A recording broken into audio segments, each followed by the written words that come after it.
La messe est-elle une copie de rituels païens?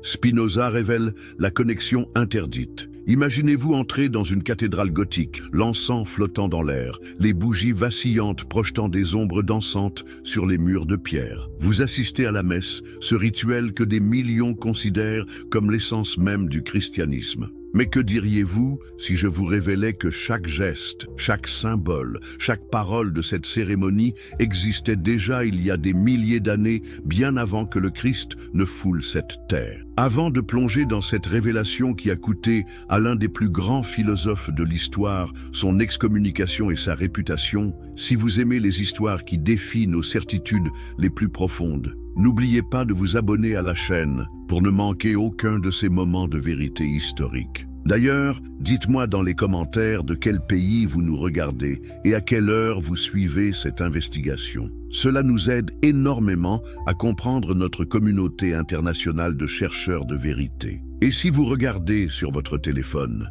un petit pouce levé nous aiderait beaucoup à faire découvrir cette enquête à plus de personnes qui, comme vous, ont le courage de questionner l'histoire officielle. Aujourd'hui, nous allons explorer comment Baruch Spinoza, ce génie maudit du XVIIe siècle, a osé révéler ce que l'Église préférait garder dans l'ombre. Une connexion si troublante qu'elle lui a valu d'être banni de sa propre communauté et de voir ses œuvres brûlées sur les places publiques d'Europe. Êtes-vous prêt à découvrir pourquoi l'establishment religieux a tremblé face aux révélations de cet homme? Êtes-vous préparé à voir s'effondrer certaines de vos croyances les plus ancrées? Alors accrochez-vous, car ce voyage dans les méandres cachés de l'histoire religieuse va bouleverser votre vision du christianisme pour toujours. Les origines cachées des rituels chrétiens, les mystères de Mithra et le sacrifice sanglant. Mais commençons par le commencement. Savez-vous ce qui se passait dans les souterrains de Rome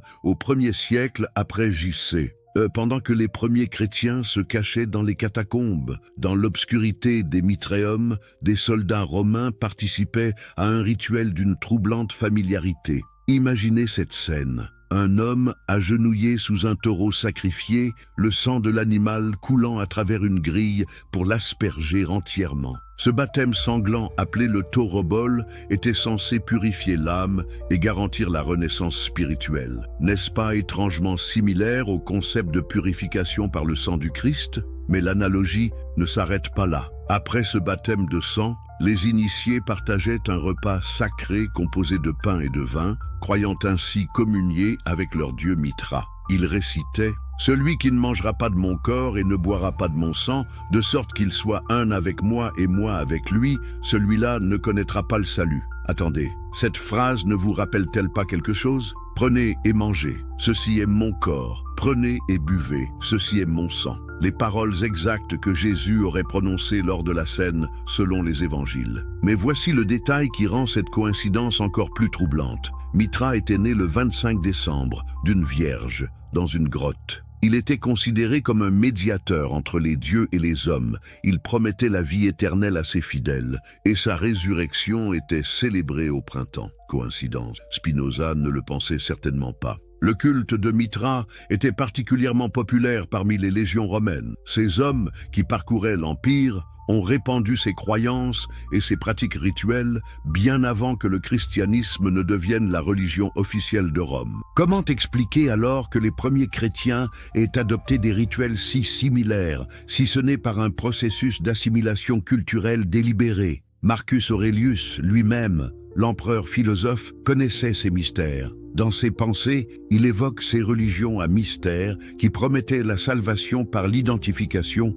au Dieu sacrifié. Quand les premiers théologiens chrétiens ont été confrontés à ces troublantes similitudes, comment ont-ils réagi? Justin Martyr, l'un des premiers apologètes chrétiens, a affirmé que le diable avait créé ces fausses religions pour imiter par avance la vraie révélation du Christ. Convenant, n'est-ce pas? Mais Spinoza, avec sa logique implacable, posait une question différente. Si ces pratiques existaient déjà, n'est-il pas plus probable que le christianisme naissant les ait adaptées plutôt que le contraire? Cette question simple a ébranlé les fondements mêmes de l'originalité chrétienne. Dionysos et la transformation divine du vin. Transportons-nous maintenant dans la Grèce antique, des siècles avant l'ère chrétienne. Dans les collines de Thrace et les vallées de l'Attique se déroulaient des cérémonies qui feraient pâlir nos messes modernes par leur intensité émotionnelle. Dionysos, le dieu du vin et de l'extase, était au centre de rituels d'une puissance spirituelle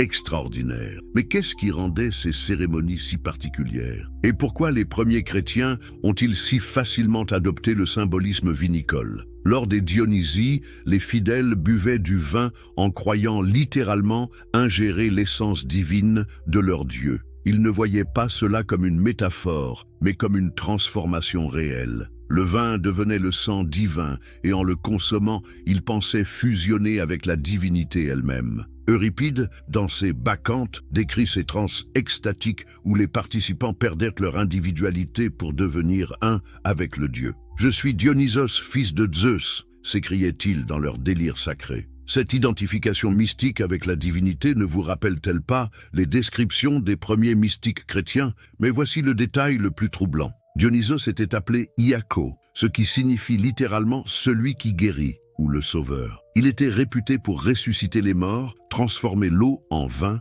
et ses fidèles croyaient qu'en participant à ces mystères, ils obtiendraient la vie éternelle. Plutarque, historien grec du 1er siècle, rapporte que lors des mystères dionysiaques, les prêtres proclamaient « Le Dieu est mort, le Dieu est ressuscité, le Dieu est libéré de ses souffrances ». Cette formule liturgique, répétée des siècles avant la naissance du Christ, ne résonne-t-elle pas étrangement avec le mystère pascal chrétien? Rome, dans sa période républicaine, avait interdit les bacchanales en 186 AVJC. Pourquoi? Parce que ces rituels étaient jugés trop dangereux pour l'ordre social.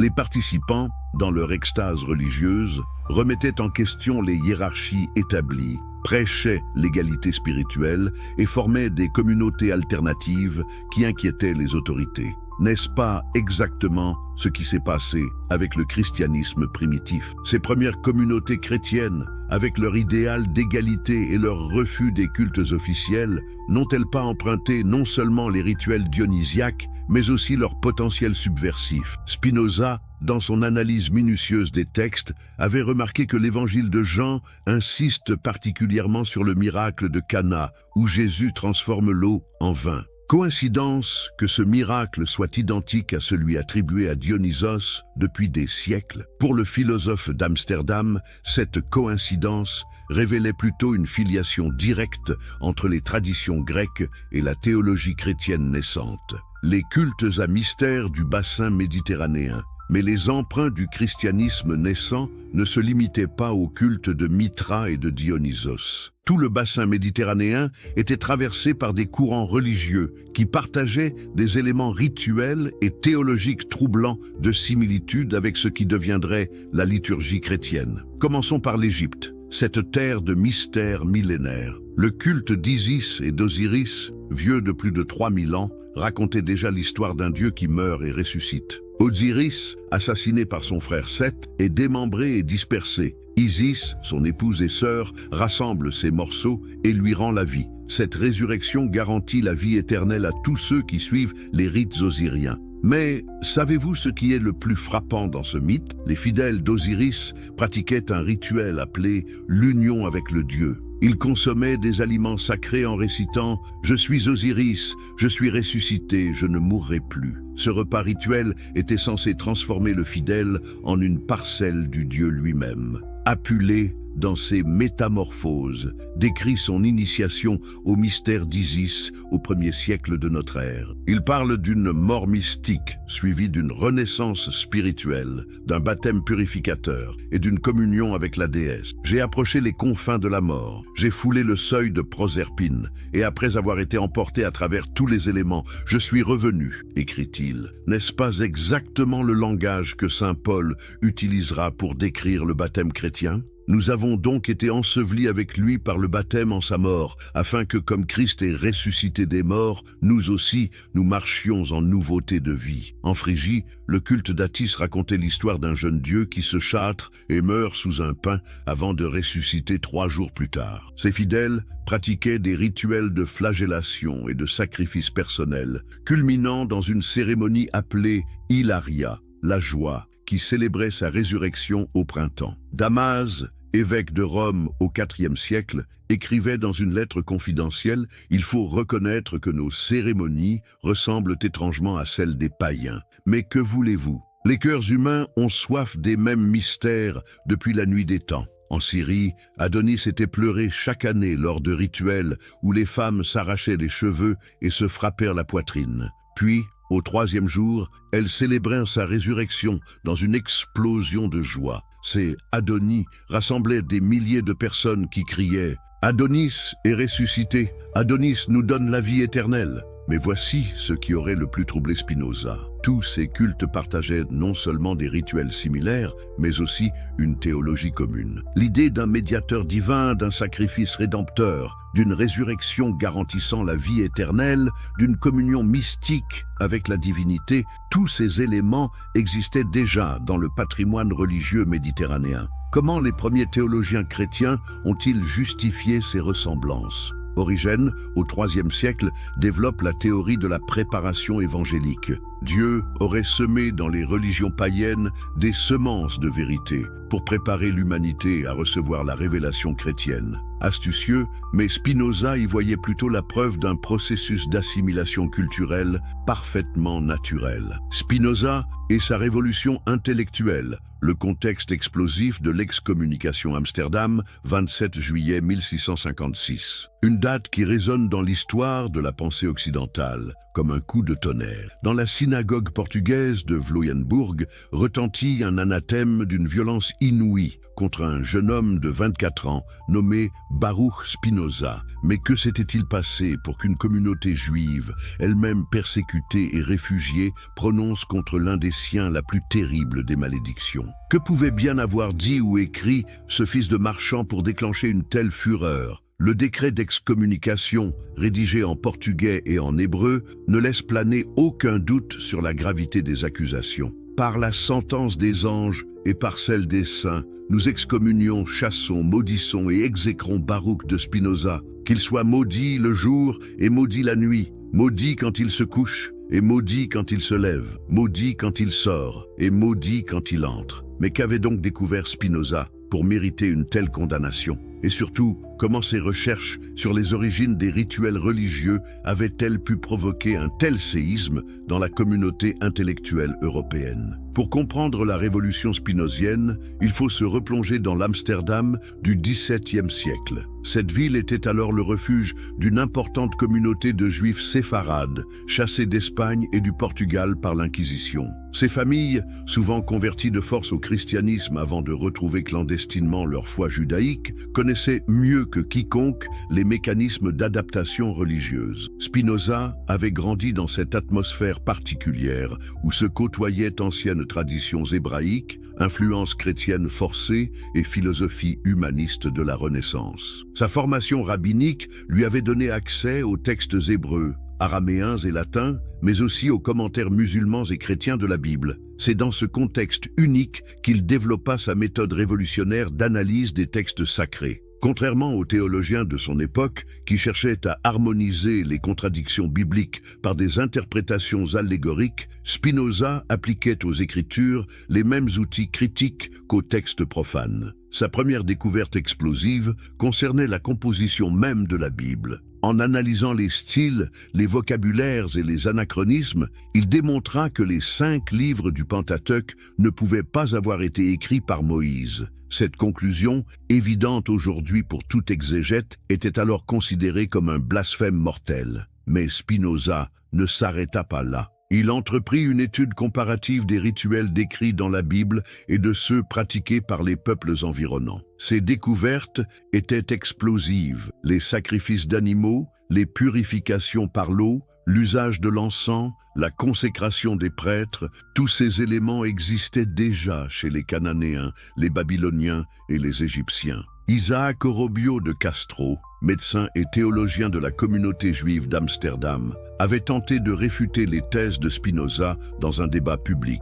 Mais face à l'érudition et à la logique implacable du jeune philosophe, il avait dû se résoudre à déclarer « Cet homme détruit tout ce en quoi nous croyons, non par malice, mais par excès de vérité ». La goutte d'eau qui fit déborder le vase fut probablement la thèse de Spinoza sur l'origine des lois mosaïques. Selon lui, ces lois n'étaient pas des révélations divines, mais des adaptations de codes juridiques mésopotamiens, en particulier du code d'Hammurabi. Cette comparaison, parfaitement documentée, sapait l'idée même d'une révélation unique et originale. Les dirigeants de la communauté se trouvaient dans une position impossible. Comment défendre l'originalité du judaïsme face aux autorités chrétiennes d'Amsterdam si l'un des leurs démontrait publiquement que toutes les religions s'influençaient mutuellement? Comment maintenir la cohésion communautaire si les fondements mêmes de la foi étaient remis en question? L'excommunication de Spinoza ne fut donc pas seulement un acte religieux,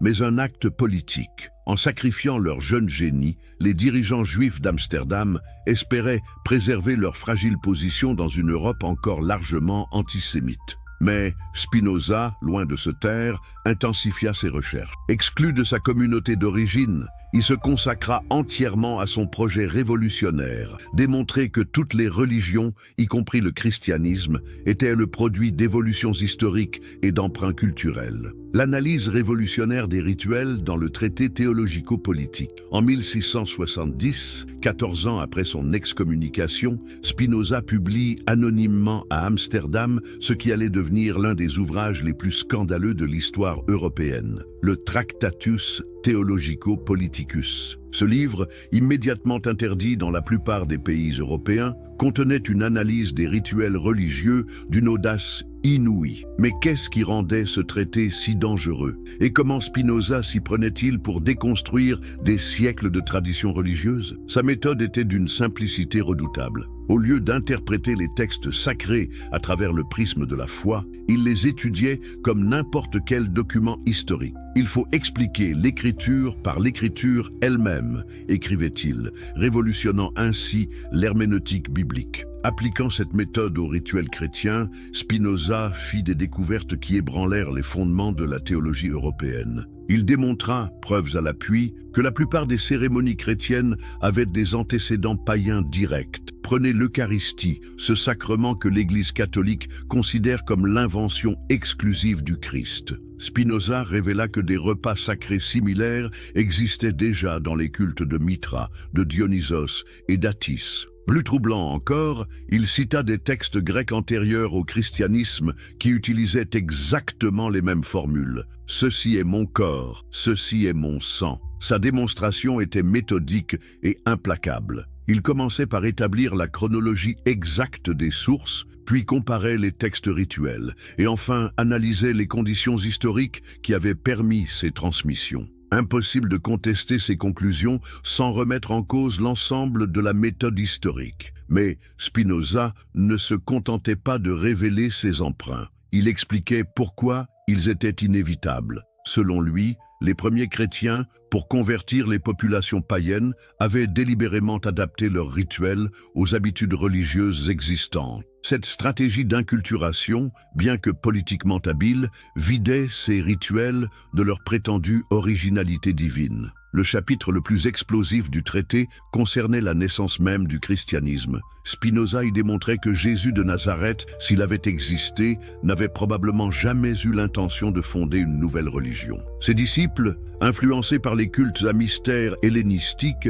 avaient progressivement transformé son message éthique en religion ritualisée. Cette transformation, selon Spinoza, expliquait les contradictions flagrantes entre les paroles attribuées à Jésus dans les évangiles et les pratiques de l'Église primitive. Comment le Jésus qui chassait les marchands du temple aurait-il approuvé la richesse ecclésiastique? Comment celui qui prêchait l'amour des ennemis aurait-il cautionné les croisades? L'analyse spinozienne des sacrements chrétiens était particulièrement dévastatrice. Il montrait que le baptême était directement inspiré des ablutions rituelles orientales, que la confirmation reprenait les initiations mystériques, que l'ordination sacerdotale copiait les consécrations païennes, et que même l'extrême onction avait ses équivalents dans les rituels funéraires antiques. Plus subtilement, Spinoza révélait les mécanismes psychologiques qui rendaient ces emprunts si efficaces. Les êtres humains, expliquait-il, ont un besoin naturel de ritualisation.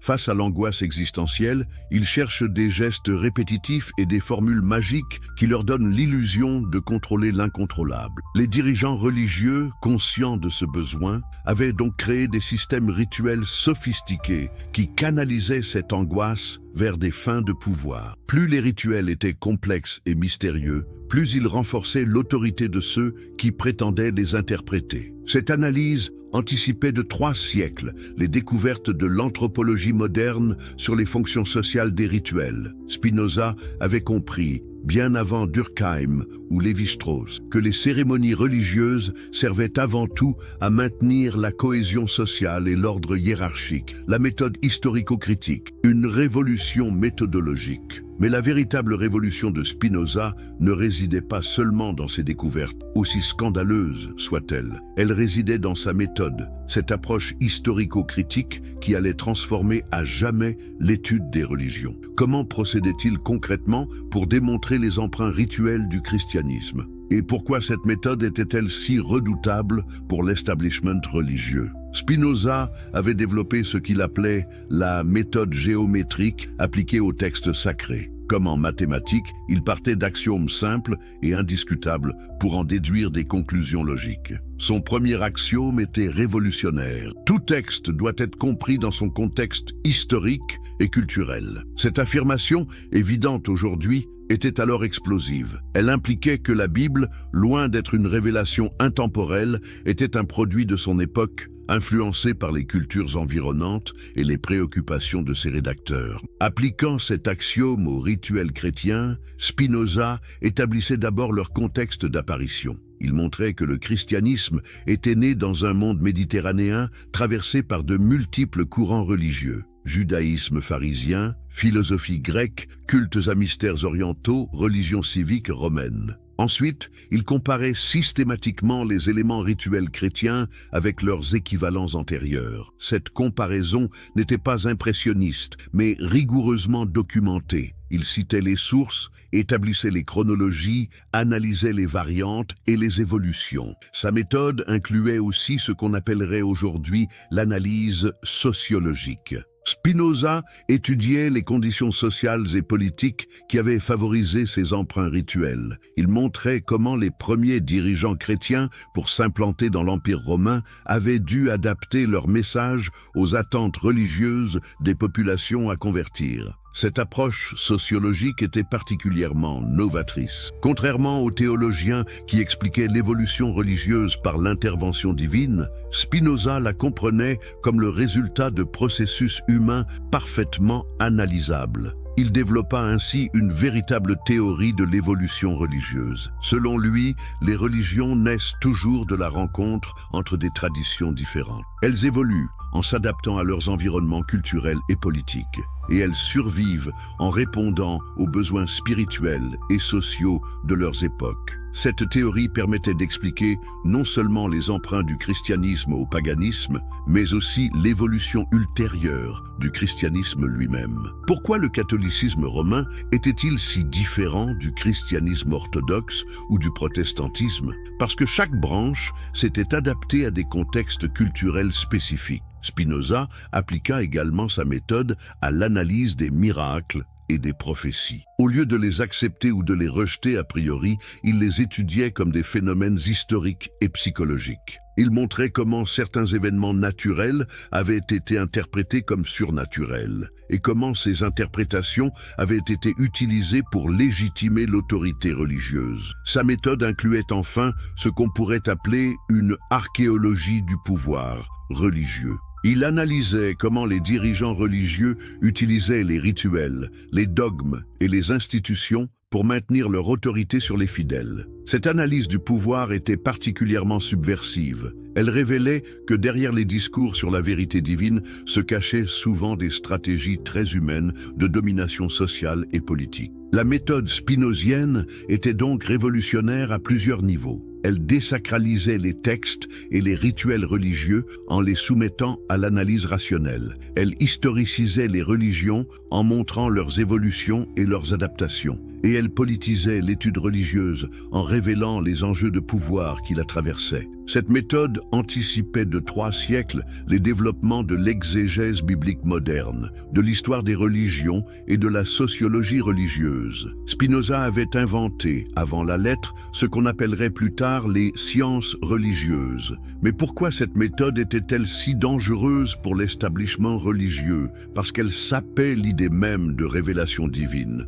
Si les religions évoluaient selon des lois historiques analysables, si elles empruntaient constamment les unes aux autres, si leurs rituels répondaient à des besoins psychologiques et sociaux identifiables, alors où était la transcendance? Où était le sacré? C'est cette question vertigineuse qui explique la violence des réactions contre Spinoza. Son crime n'était pas d'avoir attaqué telle ou telle religion, mais d'avoir créé les outils intellectuels qui permettaient de toutes les déconstruire. Les preuves archéologiques et historiques, les découvertes qui changent. Tout imaginer la stupéfaction des archéologues quand, en creusant sous la basilique Saint-Clément à Rome, en 1857, ils découvrirent non pas les fondations d'une église primitive, mais les restes parfaitement conservés d'un mitréum du IIe siècle. Comment expliquer qu'une des plus importantes églises chrétiennes de Rome ait été construite exactement au-dessus d'un temple dédié au dieu concurrent du Christ?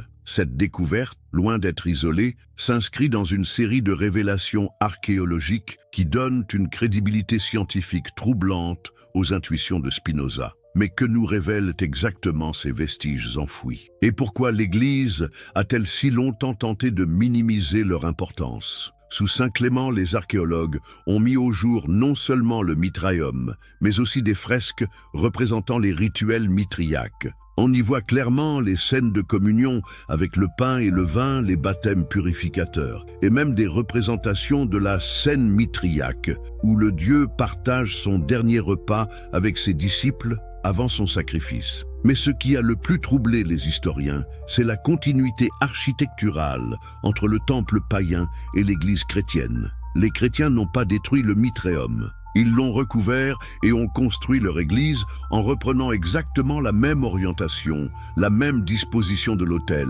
et même certains éléments décoratifs. N'est-ce pas là la preuve matérielle de ce que Spinoza avançait sur l'assimilation progressive des rituels païens par le christianisme naissant? Sous la basilique Sainte-Marie Majeure, autre découverte troublante, un temple dédié à Cybèle, la Grande-Mère, dont le culte incluait des cérémonies de renaissance spirituelle, étrangement similaires au baptême chrétien. Les fidèles de Cybèle descendaient dans une fosse sacrée où ils étaient aspergés du sang d'un taureau sacrifié, symbolisant leur mort à l'ancienne vie et leur renaissance dans la divinité. Les inscriptions retrouvées sur place parlent de in aeternum renatus, né de nouveau pour l'éternité. Cette formule, gravée dans le marbre 3, la messe est-elle une copie de rituels païens? Spinoza révèle la connexion interdite, introduction saisissante. Imaginez-vous entrer dans une cathédrale gothique, l'encens flottant dans l'air, les bougies vacillantes projetant des ombres dansantes sur les murs de pierre. Vous assistez à la messe, ce rituel que des millions considèrent comme l'essence même du christianisme. Mais que diriez-vous si je vous révélais que chaque geste, chaque symbole, chaque parole de cette cérémonie existait déjà il y a des milliers d'années, bien avant que le Christ ne foule cette terre? Avant de plonger dans cette révélation qui a coûté à l'un des plus grands philosophes de l'histoire son excommunication et sa réputation, si vous aimez les histoires qui défient nos certitudes les plus profondes, n'oubliez pas de vous abonner à la chaîne pour ne manquer aucun de ces moments de vérité historique. D'ailleurs, dites-moi dans les commentaires de quel pays vous nous regardez et à quelle heure vous suivez cette investigation. Cela nous aide énormément à comprendre notre communauté internationale de chercheurs de vérité. Et si vous regardez sur votre téléphone, un petit pouce levé nous aiderait beaucoup à faire découvrir cette enquête à plus de personnes qui, comme vous, ont le courage de questionner l'histoire officielle. Aujourd'hui, nous allons explorer comment Baruch Spinoza, ce génie maudit du XVIIe siècle, a osé révéler ce que l'Église préférait garder dans l'ombre. Une connexion si troublante qu'elle lui a valu d'être banni de sa propre communauté et de voir ses œuvres brûlées sur les places publiques d'Europe. Êtes-vous prêt à découvrir pourquoi l'establishment religieux a tremblé face aux révélations de cet homme? Êtes-vous préparé à voir s'effondrer certaines de vos croyances les plus ancrées? Alors accrochez-vous, car ce voyage dans les méandres cachés de l'histoire religieuse va bouleverser votre vision du christianisme pour toujours. Les origines cachées des rituels chrétiens, les mystères de Mithra et le sacrifice sanglant. Mais commençons par le commencement. Savez-vous ce qui se passait dans les souterrains de Rome au 1er siècle après J.C.? Pendant que les premiers chrétiens se cachaient dans les catacombes, dans l'obscurité des Mitréums, des soldats romains participaient à un rituel d'une troublante familiarité. Imaginez cette scène. Un homme agenouillé sous un taureau sacrifié, le sang de l'animal coulant à travers une grille pour l'asperger entièrement. Ce baptême sanglant appelé le taurobol était censé purifier l'âme et garantir la renaissance spirituelle. N'est-ce pas étrangement similaire au concept de purification par le sang du Christ? Mais l'analogie ne s'arrête pas là. Après ce baptême de sang, les initiés partageaient un repas sacré composé de pain et de vin, croyant ainsi communier avec leur dieu Mithra. Ils récitaient « Celui qui ne mangera pas de mon corps et ne boira pas de mon sang, de sorte qu'il soit un avec moi et moi avec lui, celui-là ne connaîtra pas le salut. » Attendez, cette phrase ne vous rappelle-t-elle pas quelque chose? Prenez et mangez, ceci est mon corps. Prenez et buvez, ceci est mon sang.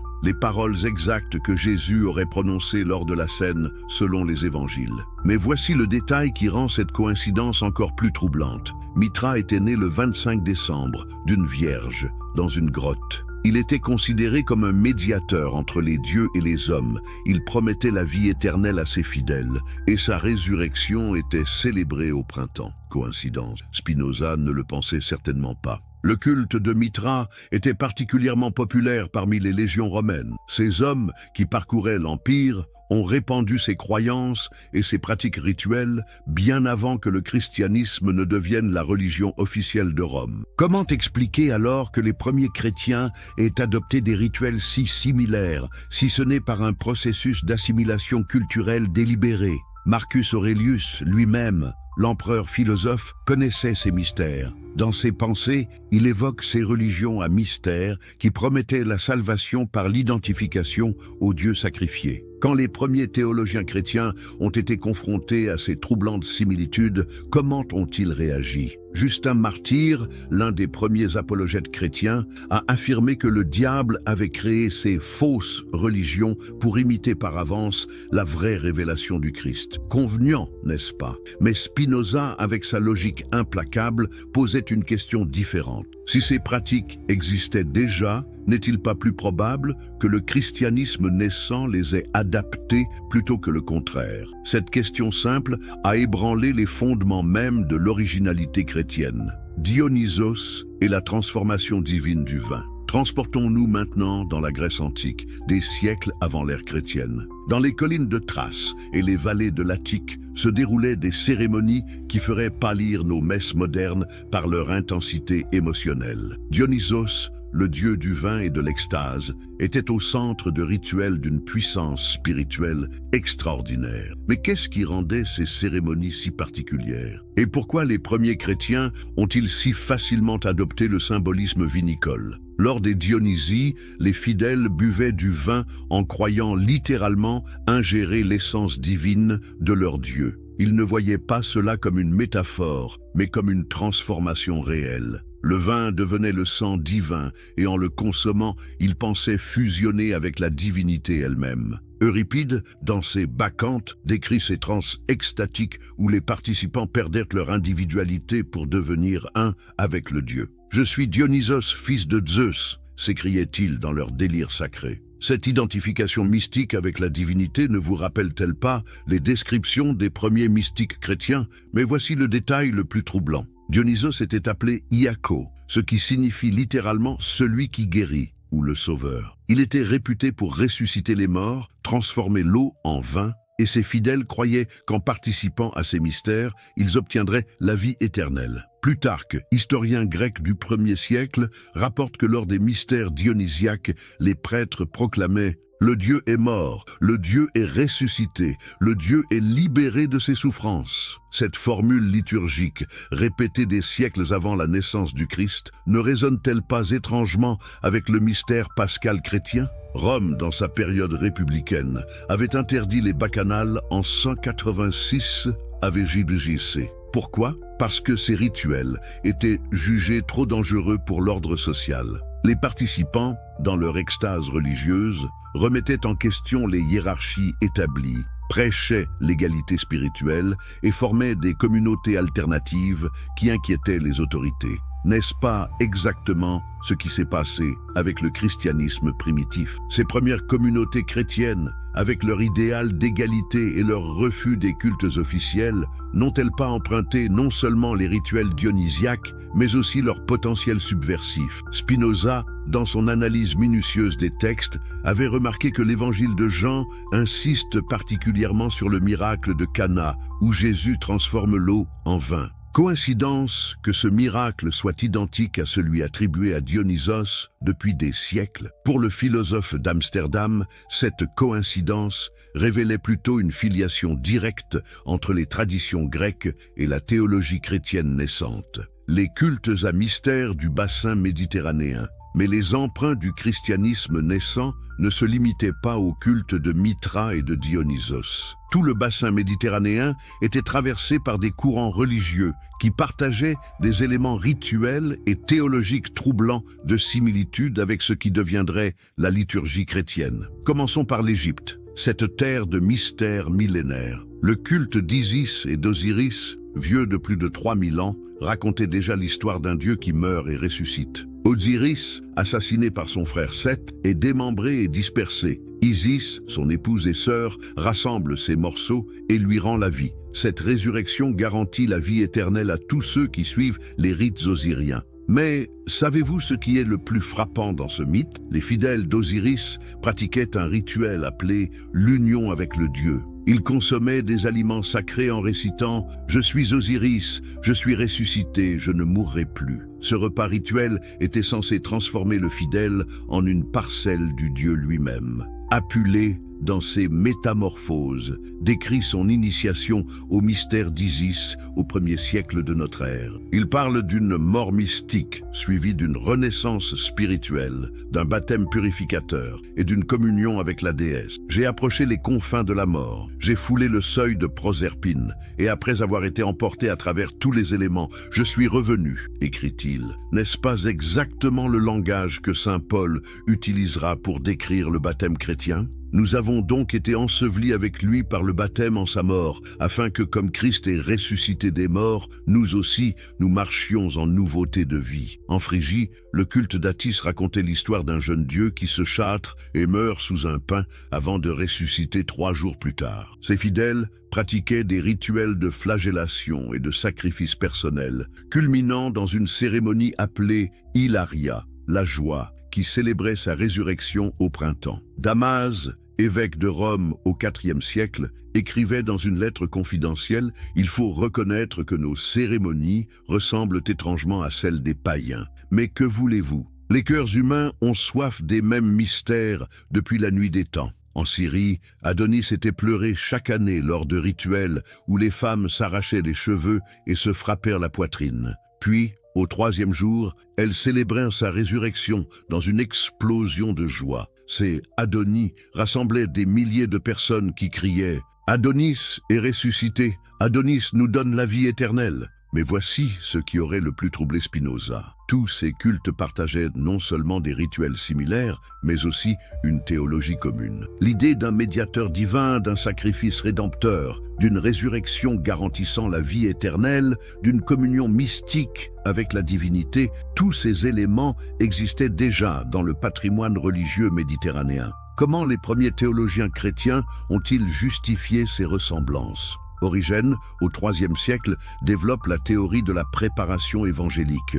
Dieu aurait semé dans les religions païennes des semences de vérité pour préparer l'humanité à recevoir la révélation chrétienne. Astucieux, mais Spinoza y voyait plutôt la preuve d'un processus d'assimilation culturelle parfaitement naturel. Spinoza et sa révolution intellectuelle, le contexte explosif de l'excommunication Amsterdam, 27 juillet 1656. Une date qui résonne dans l'histoire de la pensée occidentale, comme un coup de tonnerre. Dans la synagogue portugaise de Vloeienburg retentit un anathème d'une violence inouïe contre un jeune homme de 24 ans nommé Baruch Spinoza. Mais que s'était-il passé pour qu'une communauté juive, elle-même persécutée et réfugiée, prononce contre l'un des siens la plus terrible des malédictions? Que pouvait bien avoir dit ou écrit ce fils de marchand pour déclencher une telle fureur? Le décret d'excommunication, rédigé en portugais et en hébreu, ne laisse planer aucun doute sur la gravité des accusations. Par la sentence des anges et par celle des saints, nous excommunions, chassons, maudissons et exécrons Baruch de Spinoza, qu'il soit maudit le jour et maudit la nuit, maudit quand il se couche et maudit quand il se lève, maudit quand il sort et maudit quand il entre. Mais qu'avait donc découvert Spinoza pour mériter une telle condamnation? Et surtout, comment ces recherches sur les origines des rituels religieux avaient-elles pu provoquer un tel séisme dans la communauté intellectuelle européenne? Pour comprendre la révolution spinozienne, il faut se replonger dans l'Amsterdam du XVIIe siècle. Cette ville était alors le refuge d'une importante communauté de juifs séfarades, chassés d'Espagne et du Portugal par l'Inquisition. Ces familles, souvent converties de force au christianisme avant de retrouver clandestinement leur foi judaïque, connaissaient mieux que quiconque les mécanismes d'adaptation religieuse. Spinoza avait grandi dans cette atmosphère particulière où se côtoyaient anciennes traditions hébraïques, influences chrétiennes forcées et philosophie humaniste de la Renaissance. Sa formation rabbinique lui avait donné accès aux textes hébreux, araméens et latins, mais aussi aux commentaires musulmans et chrétiens de la Bible. C'est dans ce contexte unique qu'il développa sa méthode révolutionnaire d'analyse des textes sacrés. Contrairement aux théologiens de son époque qui cherchaient à harmoniser les contradictions bibliques par des interprétations allégoriques, Spinoza appliquait aux Écritures les mêmes outils critiques qu'aux textes profanes. Sa première découverte explosive concernait la composition même de la Bible. En analysant les styles, les vocabulaires et les anachronismes, il démontra que les 5 livres du Pentateuque ne pouvaient pas avoir été écrits par Moïse. Cette conclusion, évidente aujourd'hui pour tout exégète, était alors considérée comme un blasphème mortel. Mais Spinoza ne s'arrêta pas là. Il entreprit une étude comparative des rituels décrits dans la Bible et de ceux pratiqués par les peuples environnants. Ces découvertes étaient explosives. Les sacrifices d'animaux, les purifications par l'eau, l'usage de l'encens, la consécration des prêtres, tous ces éléments existaient déjà chez les Cananéens, les Babyloniens et les Égyptiens. Isaac Orobio de Castro, médecin et théologien de la communauté juive d'Amsterdam, avait tenté de réfuter les thèses de Spinoza dans un débat public. Mais face à l'érudition et à la logique implacable du jeune philosophe, il avait dû se résoudre à déclarer « Cet homme détruit tout ce en quoi nous croyons, non par malice, mais par excès de vérité ». La goutte d'eau qui fit déborder le vase fut probablement la thèse de Spinoza sur l'origine des lois mosaïques. Selon lui, ces lois n'étaient pas des révélations divines, mais des adaptations de codes juridiques mésopotamiens, en particulier du code d'Hammurabi. Cette comparaison, parfaitement documentée, sapait l'idée même d'une révélation unique et originale. Les dirigeants de la communauté se trouvaient dans une position impossible. Comment défendre l'originalité du judaïsme face aux autorités chrétiennes d'Amsterdam si l'un des leurs démontrait publiquement que toutes les religions s'influençaient mutuellement? Comment maintenir la cohésion communautaire si les fondements mêmes de la foi étaient remis en question? L'excommunication de Spinoza ne fut donc pas seulement un acte religieux,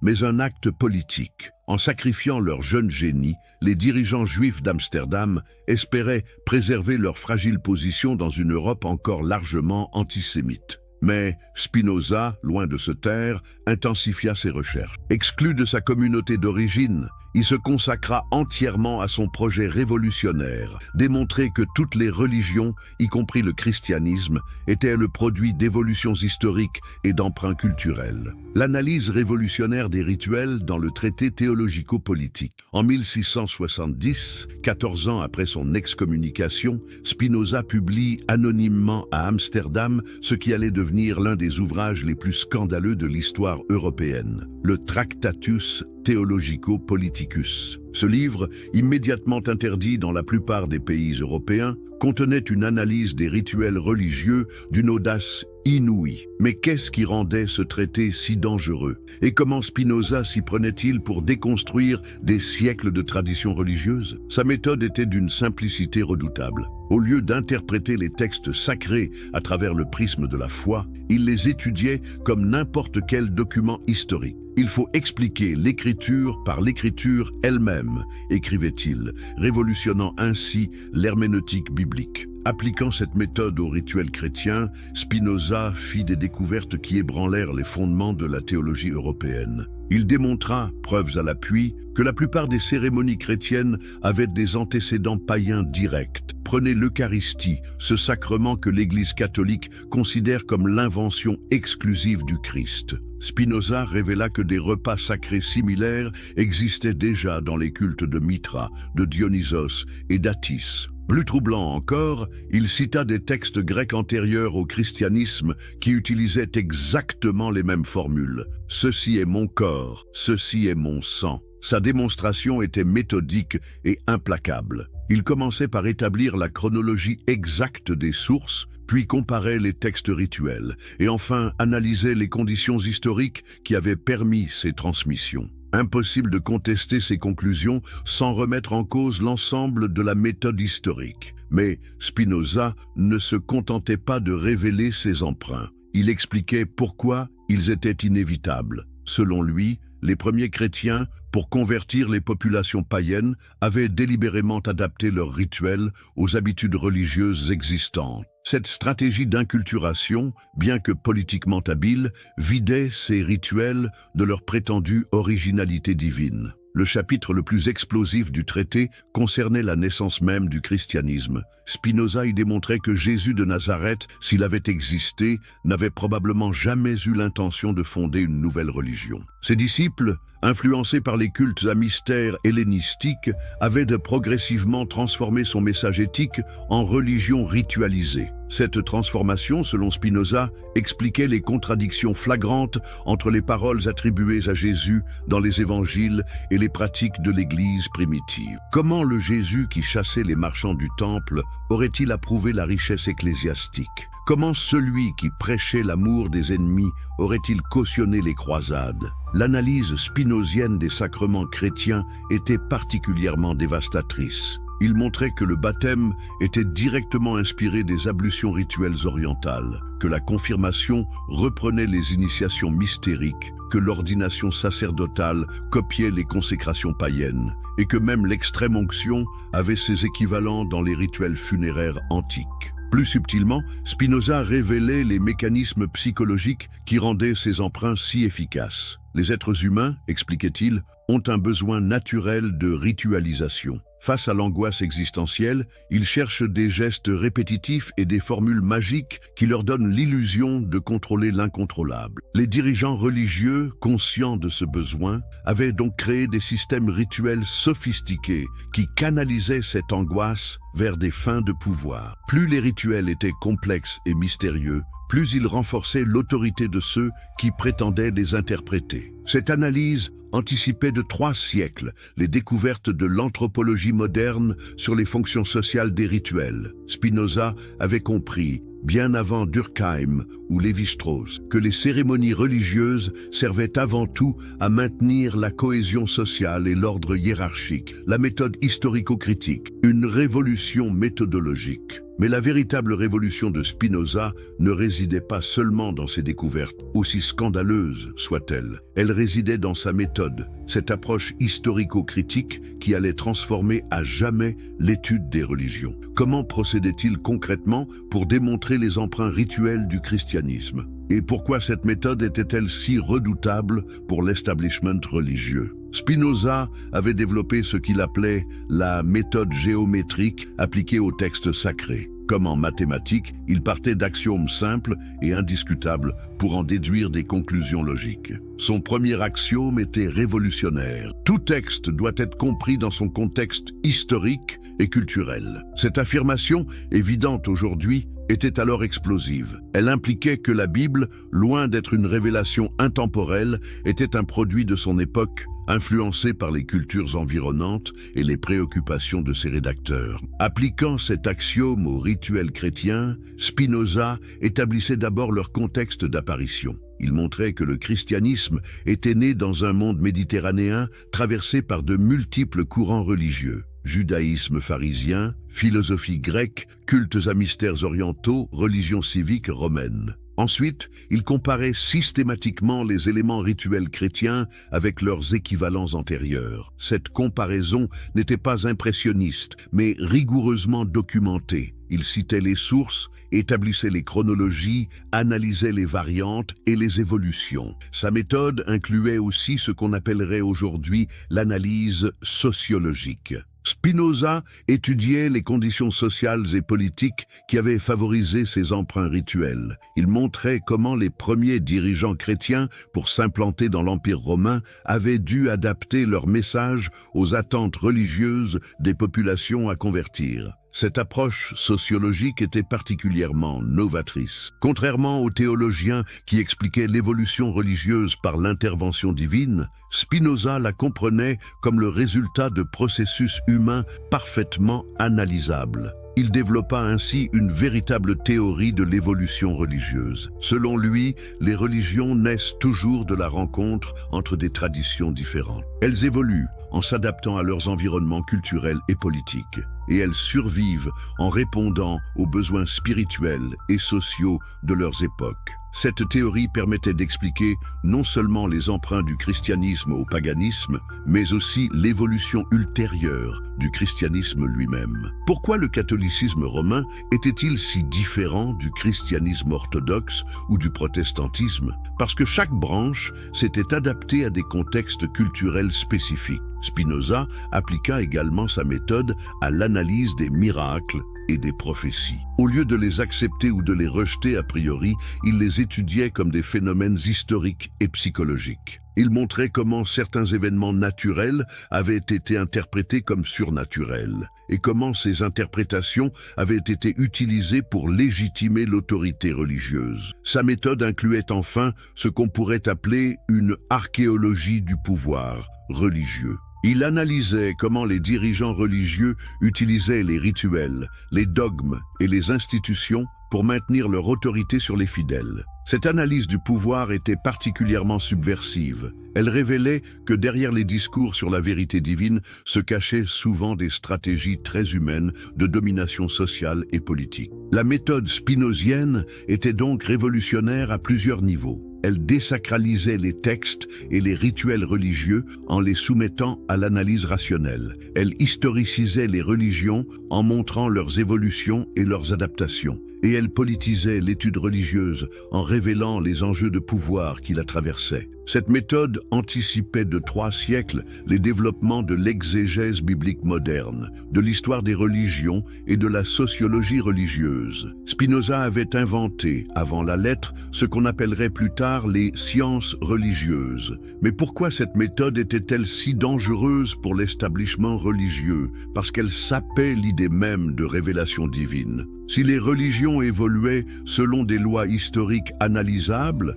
si elles empruntaient constamment les unes aux autres, si leurs rituels répondaient à des besoins psychologiques et sociaux identifiables, alors où était la transcendance? Où était le sacré? C'est cette question vertigineuse qui explique la violence des réactions contre Spinoza. Son crime n'était pas d'avoir attaqué telle ou telle religion, mais d'avoir créé les outils intellectuels qui permettaient de toutes les déconstruire. Les preuves archéologiques et historiques les découvertes qui changent. Tout imaginer la stupéfaction des archéologues quand, en creusant sous la basilique Saint-Clément à Rome, en 1857, ils découvrirent non pas les fondations d'une église primitive, mais les restes parfaitement conservés d'un mitréum du IIe siècle. Comment expliquer qu'une des plus importantes églises chrétiennes de Rome ait été construite exactement au-dessus d'un temple dédié au dieu concurrent du Christ? Cette découverte, loin d'être isolée, s'inscrit dans une série de révélations archéologiques qui donnent une crédibilité scientifique troublante aux intuitions de Spinoza. Mais que nous révèlent exactement ces vestiges enfouis? Et pourquoi l'Église a-t-elle si longtemps tenté de minimiser leur importance? Sous Saint-Clément, les archéologues ont mis au jour non seulement le mitraeum, mais aussi des fresques représentant les rituels mitriaques. On y voit clairement les scènes de communion avec le pain et le vin, les baptêmes purificateurs, et même des représentations de la scène mitriaque, où le Dieu partage son dernier repas avec ses disciples avant son sacrifice. Mais ce qui a le plus troublé les historiens, c'est la continuité architecturale entre le temple païen et l'église chrétienne. Les chrétiens n'ont pas détruit le mitréum. Ils l'ont recouvert et ont construit leur église en reprenant exactement la même orientation, la même disposition de l'autel, et même certains éléments décoratifs. N'est-ce pas là la preuve matérielle de ce que Spinoza avançait sur l'assimilation progressive des rituels païens par le christianisme naissant? Sous la basilique Sainte-Marie Majeure, autre découverte troublante, un temple dédié à Cybèle, la Grande-Mère, dont le culte incluait des cérémonies de renaissance spirituelle, étrangement similaires au baptême chrétien. Les fidèles de Cybèle descendaient dans une fosse sacrée où ils étaient aspergés du sang d'un taureau sacrifié, symbolisant leur mort à l'ancienne vie et leur renaissance dans la divinité. Les inscriptions retrouvées sur place parlent de In Aeternum Renatus, né de nouveau pour l'éternité. Cette formule, gravée dans le marbre 3 siècles avant l'officialisation du christianisme, ne préfigure-t-elle pas étrangement le langage de la renaissance baptismale chrétienne? À Ostie, le port de Rome antique, les fouilles ont révélé pas moins de 18 mitréums différents, certains datant du 1er siècle de notre ère. Dans l'un d'eux, le mitréum des 7 sphères, les archéologues ont découvert une fresque représentant un repas rituel où 7 personnages sont assis autour d'une table, partageant pain et vin sous l'œil bienveillant de Mitra. La ressemblance avec les représentations de la scène chrétienne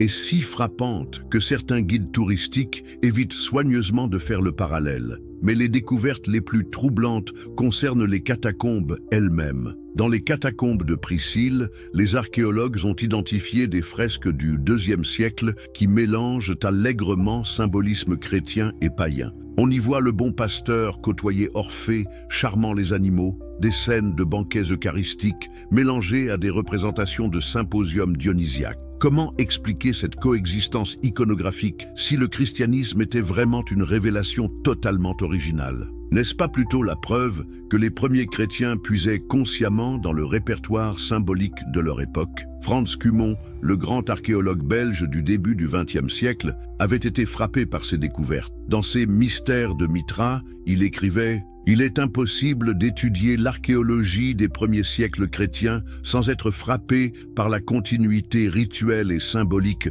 entre les religions à mystère et le christianisme naissant. Cette continuité ne se limite pas à Rome. À Doura Europo, sur l'Euphrate, les archéologues ont découvert côte à côte une synagogue, une église chrétienne et un mitréum, tous 3 datant du IIIe siècle. Plus extraordinaire encore, les 3 édifices partagent certains éléments architecturaux et décoratifs, comme si leur constructeur avait puisé dans un fond commun de traditions religieuses méditerranéennes. En Gaule, les fouilles de Lyon ont révélé que l'église Saint-Irénée avait été construite sur un sanctuaire dédié à Attis. Les archéologues y ont retrouvé des ex-voto datant du IIe siècle où les fidèles d'Attis demandaient la résurrection bienheureuse et la vie éternelle auprès du Dieu. Ces formulations, identiques à celles que l'on retrouvera plus tard dans les inscriptions chrétiennes, témoignent d'une remarquable continuité théologique. Mais c'est peut-être en Égypte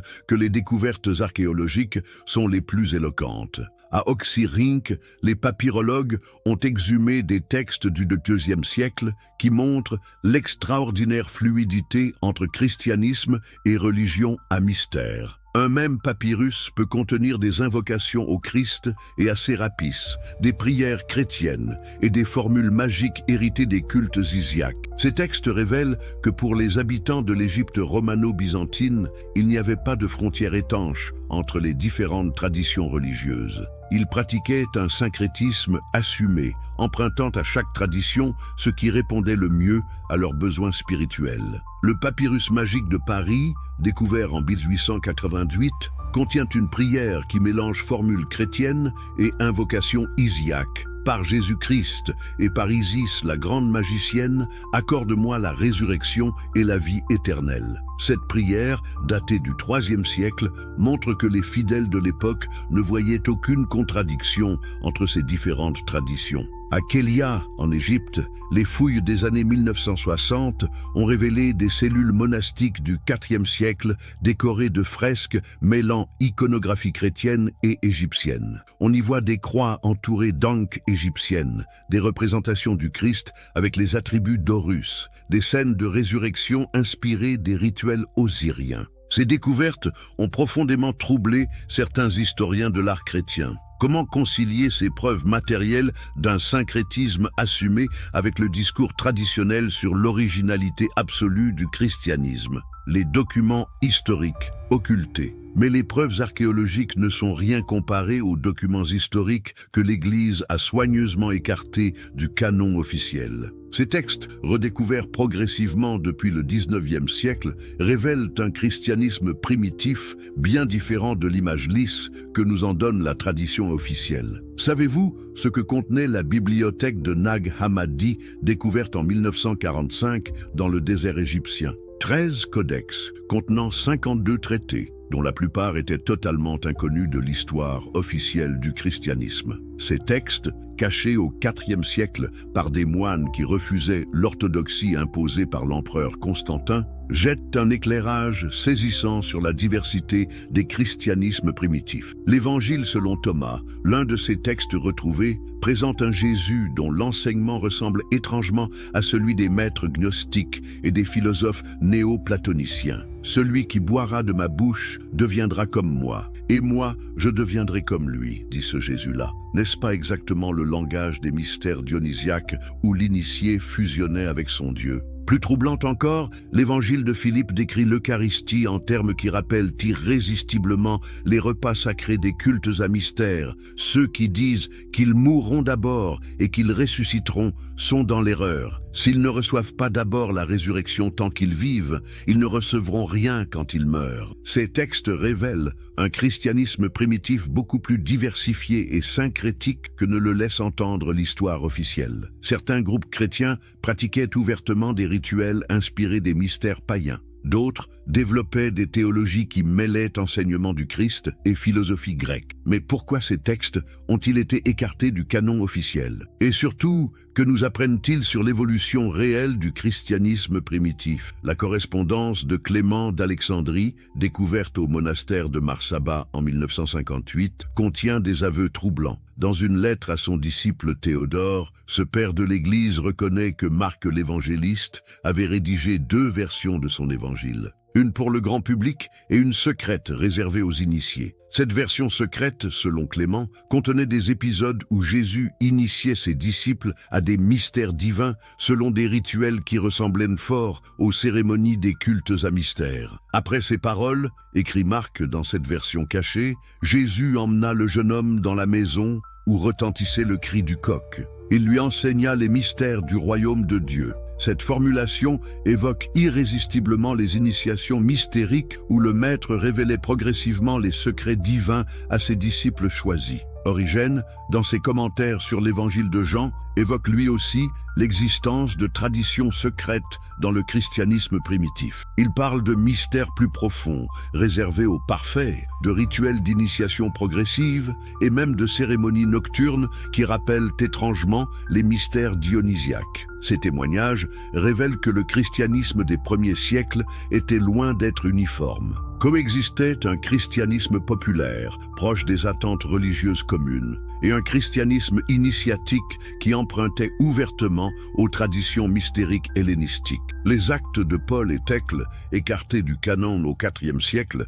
décrivent des communautés chrétiennes où hommes et femmes participaient à égalité aux rituels, où l'enseignement se transmettait par initiation progressive et où certaines cérémonies se déroulaient dans le secret des maisons privées. Thècle elle-même est présentée comme une initiée qui enseigne les mystères du Christ selon des méthodes qui évoquent celles des prêtresses d'Isis ou de Déméter. Elle pratique des baptêmes par immersion complète, dirige des repas sacrés où elle bénit le pain et la coupe et transmet des paroles secrètes à ses disciples les plus avancés. Pourquoi ces textes ont-ils disparu de la tradition officielle? Parce qu'ils révélaient trop clairement les emprunts du christianisme primitif aux traditions mystériques païennes. La correspondance de Jérôme de Stridon, découverte dans les archives vaticanes au XIXe siècle, contient des passages particulièrement éclairants. Dans une lettre à Augustin d'Hippone, il écrit « Il faut reconnaître, mon cher frère, que nos cérémonies ressemblent parfois étrangement à celles des païens.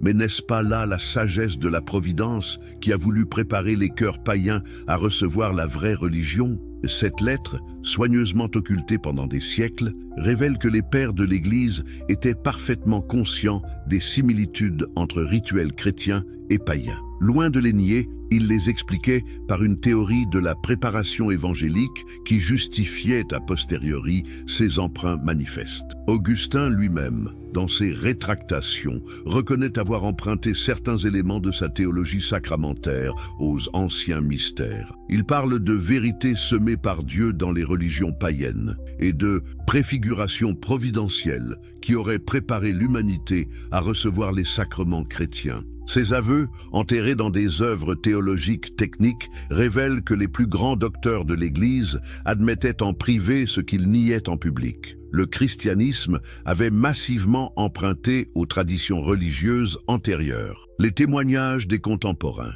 Mais les preuves les plus accablantes viennent peut-être des témoignages des contemporains non chrétiens, ces observateurs extérieurs qui décrivaient sans parti pris les pratiques des premières communautés chrétiennes. Cels, philosophe platonicien du IIe siècle, avait rédigé un discours véritable contre les chrétiens, dont nous ne connaissons que les fragments cités par Origène pour les réfuter. Ces fragments révèlent un témoignage d'une précision troublante sur les emprunts rituels du christianisme naissant. Ils ont pris à Mithra l'idée du repas sacré, écrit Cels, à Dionysos celle de la résurrection, à Isis celle de la mère divine, à Attis celle du Dieu souffrant. Que reste-t-il d'original dans leur doctrine ? Cette accusation, formulée au IIe siècle par un témoin direct, correspond exactement aux analyses que Spinoza développera 15 siècles plus tard. Lucien de Samosate, dans ses Dialogues des morts, se moque des chrétiens en les comparant aux adeptes des cultes à mystère. Comme les initiés de Mithra,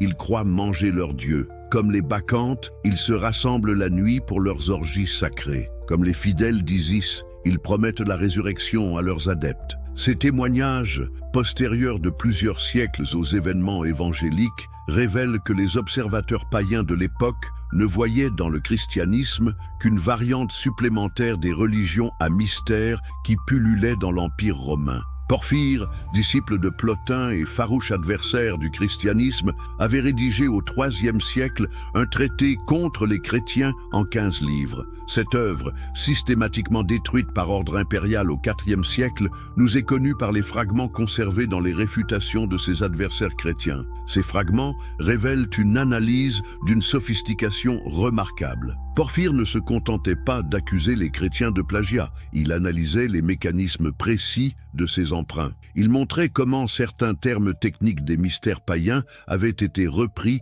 tels quels dans la liturgie chrétienne, comment certains gestes rituels avaient été adaptés avec de simples modifications symboliques. Leur Eucharistie, écrit-il, n'est que le théoxénie de nos ancêtres sous un autre nom. Leur baptême reprend nos ablutions purificatrices. Leur confirmation calque nos initiations mystériques. Même leur ordination imite nos consécrations sacerdotales. Cette analyse, formulée par un philosophe néoplatonicien du IIIe siècle, anticipait de manière saisissante les travaux de l'école historico-critique moderne. Julien l'Apostate, dernier empereur païen, avait tenté de restaurer l'ancienne religion romaine face au christianisme triomphant. Dans ses Césars et son Contre les Galiléens, il développe une critique du christianisme qui repose largement sur la dénonciation de ses emprunts païens. Ils ont volé nos mystères, écrit-il, corrompu nos philosophies et déformé nos rituels. Puis ils prétendent apporter une révélation nouvelle. Quelle imposture! Cette accusation, formulée par un empereur philosophe parfaitement au fait des traditions religieuses de son époque,